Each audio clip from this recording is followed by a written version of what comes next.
Israeli प्रधानमंत्री Benjamin Netanyahu अब रुकने वाले नहीं हैं। उन्होंने अमेरिका फ्रांस के 21 दिनों के युद्ध विराम प्रस्ताव को खारिज करके अपना रुख साफ कर दिया है। इसके साथ ही इजरायल की सेना को पूरे दमखम के साथ आगे बढ़ने का निर्देश दिया है। 1 करोड़ से भी कम आबादी वाला इजरायल लगातार दुश्मनों को जवाब दे रहा है। ये देश लेबनान के हिजबुल्लाह की कमर तोड़ रहा है, ठीक उसी अंदाज में जैसे गाजा में हमास को बर्बाद किया था। सिर्फ 4 दिन चली जंग ने इजरायल में हिजबुल्लाह के 90% नेताओं को ठिकाने लगा दिया है। इजरायल ने हमलों को भी झेला, दुश्मनों को जवाब भी दिया और पूरी ताकत के साथ खड़ा हुआ। ना तो देश के आर्थिक हालात बहुत बिगड़े हैं और ना ही उसकी हिम्मत और जज्बे में कमी आई।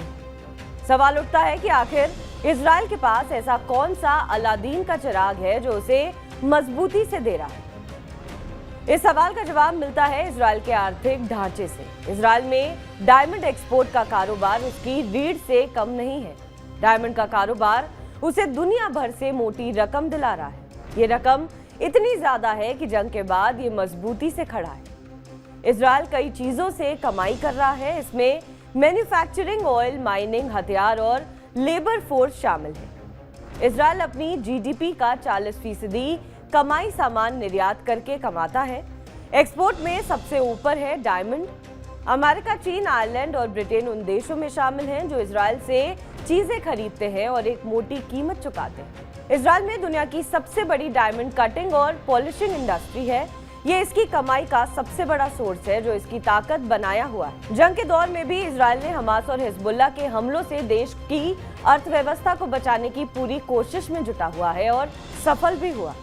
इजरायल की ताकत और हिम्मत को बेंजामिन नेतन्याहू के हालिया बयान से समझा जा सकता है जिसमें उन्होंने युद्ध विराम के प्रस्ताव को ठुकरा दिया है। इजरायल की सबसे ज्यादा कमाई होती है हीरो के एक्सपोर्ट से।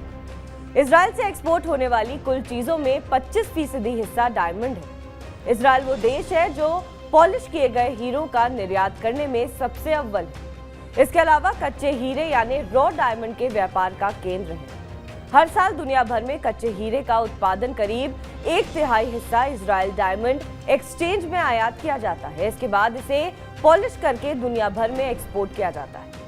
साल 2020 में $7.5 अरब के हीरो का निर्यात करके इजरायल दुनिया का 6ठा सबसे बड़ा डायमंड एक्सपोर्टर बना हुआ है। इजरायल डायमंड एक्सचेंज यानी IDE दुनिया के सबसे बड़े हीरा केंद्र में से एक है। इसकी स्थापना 1937 में हुई थी और इसके लगभग 3000 सदस्य कच्चे और पॉलिश किए गए हीरो के निर्माण, आयात और निर्यात के लिए काम कर रहे हैं। इजरायल सिर्फ हीरा उद्योग से 6,693 करोड़ रुपए सालाना कमाता है। हीरा व्यापार यहाँ के लाखों युवाओं को रोजगार दे रहा है। हीरा उद्योग यूरोप में यहूदी लोगों के इतिहास से जुड़ा हुआ है। मध्यकालीन युग में कानूनी प्रतिबंधों ने यहूदियों को कुछ खास व्यवसायों तक सीमित कर दिया था। हीरे का व्यापार यहूदियों के लिए बेहतर विकल्प था।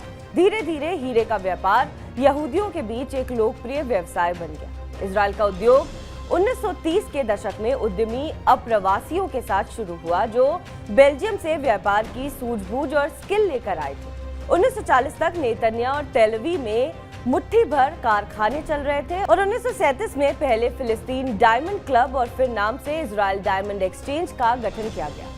डायमंड क्लब की पहली बैठक एक निजी घर के कमरे में हुई और बाद में तेल अवीव के एक कैफे में होने लगी। द्वितीय विश्व युद्ध के दौरान जब पारंपरिक यूरोपीय केंद्र जर्मन कब्जे में आ गए तो इजरायल पॉलिश किए गए हीरो का एक प्रमुख केंद्र बन गया। 1948 में इजरायल राज्य की स्थापना के साथ ही नए अप्रवासी पहुंचे। इनकी भर्ती हीरा उद्योग में कामगारों के रूप में की गई। कुछ ही महीनों में ये प्रशिक्षित हो गए। सालों साल विकास हुआ और फिर इजरायल ने डायमंड के व्यापार में तकनीक को शामिल किया। इस कदम ने इजरायल की अर्थव्यवस्था को और रफ्तार दी। आज इजरायल मजबूती से डटा हुआ है। बहरहाल इस खबर पर आपका क्या कुछ कहना है हमें कमेंट करके जरूर बताएं। बाकी देश और विदेश की तमाम बड़ी खबरों के लिए आप देखते रहें TV9 डिजिटल।